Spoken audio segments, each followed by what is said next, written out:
So, my cousin is going to see Taylor Swift, and I'm making chicken tenders with seemingly ranch. Let's get started. I'm honestly really excited to make this, and I think it's just because of the craziness that happened with that whole seemingly ranch thing. And I love chicken tenders, and I've never really had it with ranch, but maybe this hype train can, make me like it. I know I'm kind of late to the party, but better late than never. Now let's take a look at the chicken first. And if you're liking what you're seeing, then consider supporting and following us on these other platforms as well. And it always is a good thing if you subscribe and turn on all notifications. I did not get a pack of chicken tenders. Instead, I had a pack of chicken breast, and you can cut them like tenders. So just make sure that they are about 2/3 of an inch to maximum an inch thick, and just cut them into strips just like I have. And I really like my buttermilk fried chicken recipe. So let's make these tenders extra special with buttermilk. And then here are the spices that I'm using. There's some cayenne, garlic powder, onion powder, and paprika in there. Add some salt and some pepper there as well. Grind it fresh if you can.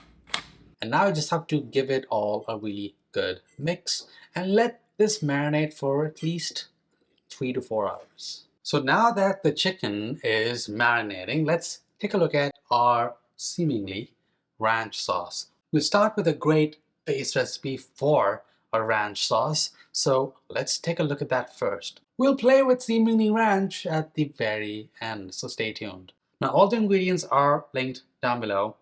There's something funky that I'm adding, which is going to make it, I think, a little special. That's Parmesan. And then the fresh herbs, it's going to add a really nice twist to it as well. So there's so many variations you can do with a ranch sauce, but keep in mind the ratio of 2 parts mayonnaise and 1 part buttermilk and 1 part sour cream.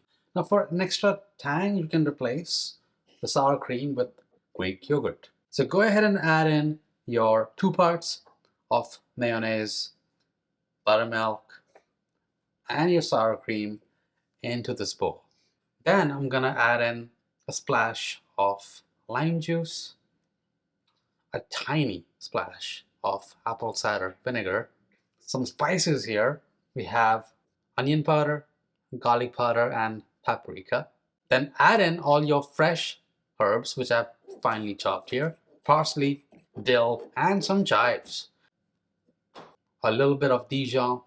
Then season with salt and pepper, and then give this all a really good mix. Now give it a quick taste. And don't add too much salt in the beginning because we are going to be adding Parmesan at the end. So give it a taste and then add Parmesan. And now you can mix that all up and finally taste for seasoning and adjust.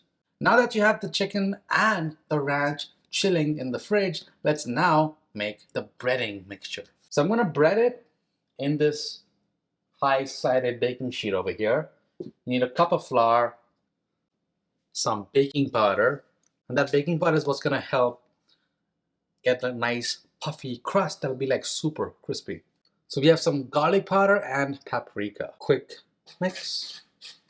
Then season your breading.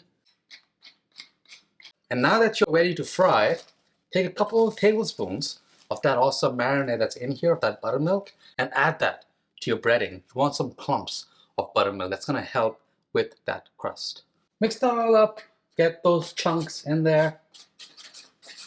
Then you want to start adding in your chicken pieces and toss it well with the flour. And you can press it lightly to ensure that you get that flaking and the crusting and the layers of flour in and all around that marinated chicken. And don't even worry about dripping any excess marinade while you are transferring it to the breading basket over there, or the breading tray. And we'll do the same thing with the remaining chicken pieces. And you can see back here, my cast iron is heating up with some vegetable oil. You want the oil at around 350 Fahrenheit, And you can now just carefully transfer each breaded chicken to the oil. Fry it until it's golden brown and crispy outside, and it'll take a couple minutes per side. Now you want to be careful of the temperature of the oil as you're frying and never let it get too hot. Otherwise you can kiss goodbye to that beautiful golden brown crust, because you have to make sure the inside is well cooked. Try to be gentle as you're flipping the chicken and toning it, and instead of shallow frying you can always go the deep frying method. And I'm so happy with how these turned out. And now it's time to take a look at that picture again of Taylor Swift chilling with her tenders and seemingly ranch. Well, there's some people out there who are saying that maybe it's a yogurt based sauce and it's not even ranch, but let's just roll with it.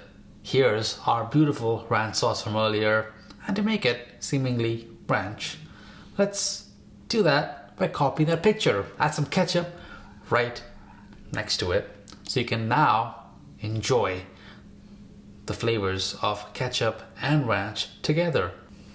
Now I don't know how I feel about actual products with ketchup and ranch together, but you do you. This was my first time really diving into ranch like that, and I'm glad that I did not just buy a store-bought version and I created what I felt like I would enjoy. And I guess that's the beauty of making things at home by yourself.